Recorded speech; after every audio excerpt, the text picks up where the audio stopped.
रतनपुर गांव के बाहर जंगल में दो चोर जो शहर से पुलिस से बचकर भागे थे, एक बड़े से पेड़ के नीचे कपड़े बदल रहे थे। उनका प्लान था गांव वालों को बेवकूफ बनाना। अबे ओ चमचे, देख दाढ़ी सही से चिपकी है ना?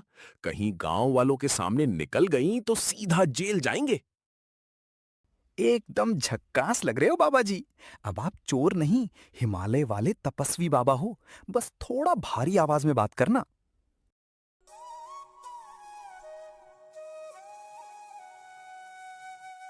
बाबा और उसका चमचा गांव के पीपल पेड़ के नीचे आश्रम जमा लेते हैं।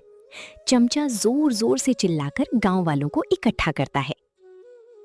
आओ रे आओ, हिमालय से सीधा अंतर्यामी त्रिकालदर्शी चमत्कारी बाबा जी पधारे हैं। जिसके दुख हैं, जिसके पास तकलीफ है, सब चले आओ। अरे भाई, लगता है कोई बड़े पहुंच वाले बाबा आए हैं। चलो चलकर देखते हैं।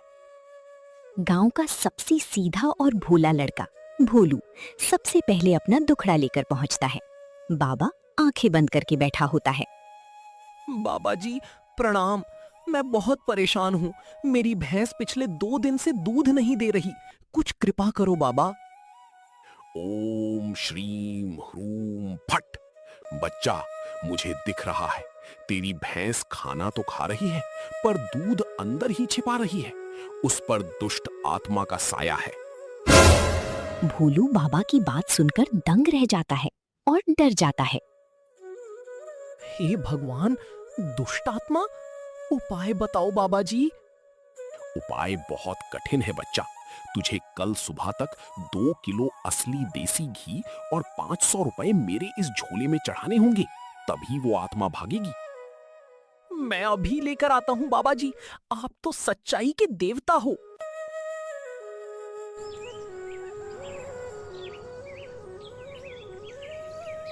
भोलू रास्ते में खुश होकर पैसे लेने भाग रहा होता है।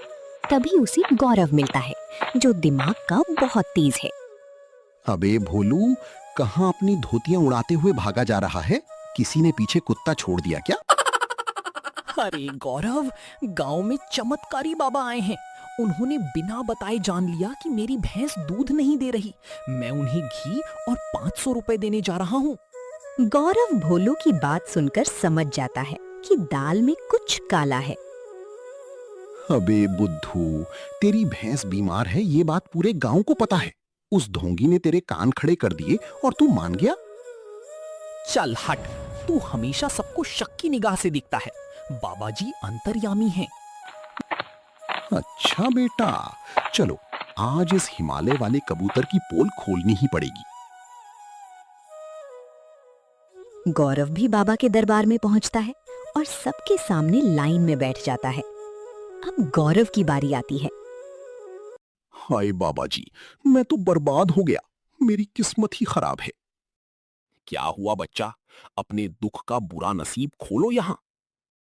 बाबा जी, मुझे कल खेत में मिट्टी खोदते वक्त एक सोने का कटोरा मिला था, पर डर के मारे मैंने उसे वहीं मिट्टी में छिपा दिया। अब मुझे जगह याद नहीं आ रही।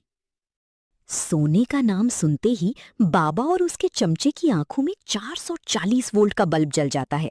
उनका लालच जाग जाता है। सोने का कटोरा?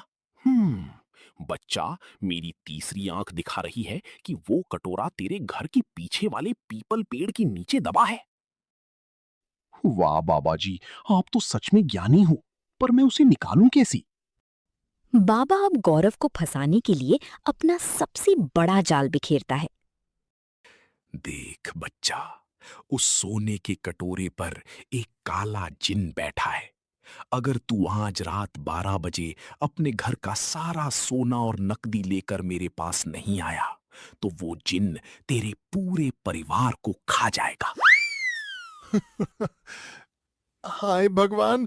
ठीक है बाबा जी, आज रात मैं घर का सारा माल लेकर आपके पास आश्रम में आता हूँ। मुझे बचा लेना।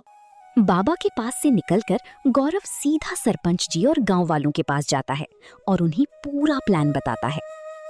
दोस्तों, वो बाबा कोई ऋषि मुनि नहीं है, बल्कि शहर का नंबरी चोर है।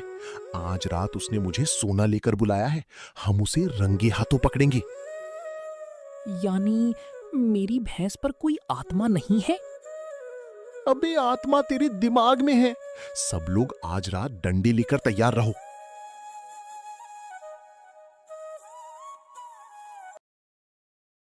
इधर आश्रम में बाबा और उसका चमचा गांव वालों से लूटा हुआ पैसा और चांदी के बर्तन एक बड़े झोले में भर रहे थे।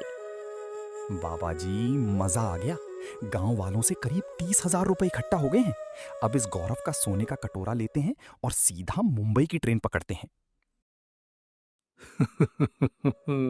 आज रात के बाद ये बाबा गायब और हम दोनों करोड़पति। ठीक 12 बजे गौरव एक बड़ा सा भारी कपड़े का थैला लेकर, थैला बाहर से काफी चमक रहा था। बाबा जी, ये लीजिए। इस थैली में मेरे घर का सारा सोना, गहने और नकदी है। और वो सोने का कटोरा भी मैंने निकाल लिया। ये देखो, ऊपर से चमक रहा है। वाह बच्चा वाह, तू तो बहुत ज्ञानी निकला। ला, इसे मुझे सौंप दे। बाबा जैसे ही थैला लेता है, गौरव उसे एक और नाटक करने को कहता है ताकि गांव वालों को आने का वक्त मिले। बाबा जी, अब जिन को भगाने वाला मंत्र पढ़िए ना। हाँ, तू एक काम कर, अपनी दोनों आंखें जोर से बंद कर और उल्टी गिनती शुरू कर। 200, 199, 198। जब तक गिनती पूरी ना हो आंखें मत खोलना, वरना जिन तुझे अंधा कर देगा। गौरव आंखें बंद करने का नाटक करता है और बाबा और उसका चमचा पीछे के रास्ते से थैला लेकर दबे पांव भाग निकलते हैं। अबे चमचे, चल तेज भाग। कटोरा बहुत भारी है, लगता है पूरे 2 किलो का सोना है। भागो बाबा, भागो। थोड़ी दूर जंगल में भागकर दोनों चोर रुकते हैं और सबसे पहले सोने का कटोरा देखने के लिए थैला खोलते हैं। पर जैसे ही बाबा थैला उल्टा करता है, उसमें से सोने के कटोरे की जगह लोहे का पुराना घसा हुआ टिफिन, ये क्या? ईंट के पत्थर, इसमें तो सिर्फ कचरा और है। ढेर सारी काली मिट्टी निकलती है। अबे तेरी, बाबा जी ये तो पत्थर और मिट्टी है, सोना कहाँ गया? तभी चारों तरफ से टॉर्च की रोशनी उनके चेहरे पर पड़ती है। गौरव, भोलू, सरपंच और गांव वाले डंडे लेकर उन्हें घेर लेते हैं।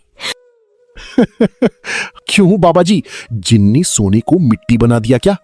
कैसा लगा मेरा चमत्कारी थैला? है, तुम लोग तो सो रहे थे ना? बाबा और उसका चमचा डर के मारे अपना झोला फेंककर भागते हैं।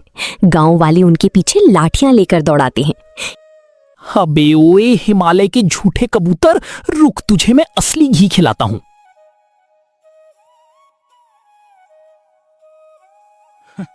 अरे चमचे, बचा मुझे, मेरी धोती फंस गई झाड़ियों में। भागते भागते बाबा और उसका चमचा सीधा गांव के कीचड़ वाले गड्ढे में गिर जाते हैं। उनका पूरा चेहरा काला हो जाता है। तभी वहां गांव वाले पहुंच जाते हैं और उन चोरों को लाठी से बहुत मारते हैं। सुबह दोनों चोरों को खंबे से बांध दिया जाता है। उनका लूटा हुआ सारा पैसा और चांदी गांव वालों को वापस मिल जाता है। तभी पुलिस की गाड़ी वहां आती है। वाह रे वाह, शहर के पॉकेट मार यहाँ बाबा बनकर बैठे हैं। चल बेटा, अब जेल में मंत्र पढ़ना। साहब, जेल ले चलो, इन गांव वालों ने बहुत मारा है। पुलिस चोरों को लेकर चली जाती है। सरपंच जी गौरव की पीठ थपथपाते हैं। गौरव बेटा, अगर आज तू अपना दिमाग नहीं लगाता तो ये ढोंगी हमारा पूरे गांव का माल साफ कर देता। और हाँ, डॉक्टर ने मेरी भैंस को दवाई दे दी, अब वो 5 किलो दूध दे रही है। तो दोस्तों, कैसी लगी आपको ढोंगी बाबा की कहानी? कमेंट करके जरूर बताएं। और हाँ, वीडियो को लाइक करके चैनल को सब्सक्राइब करना ना भूलें। तो मिलते हैं एक और नई कहानी के साथ। धन्यवाद।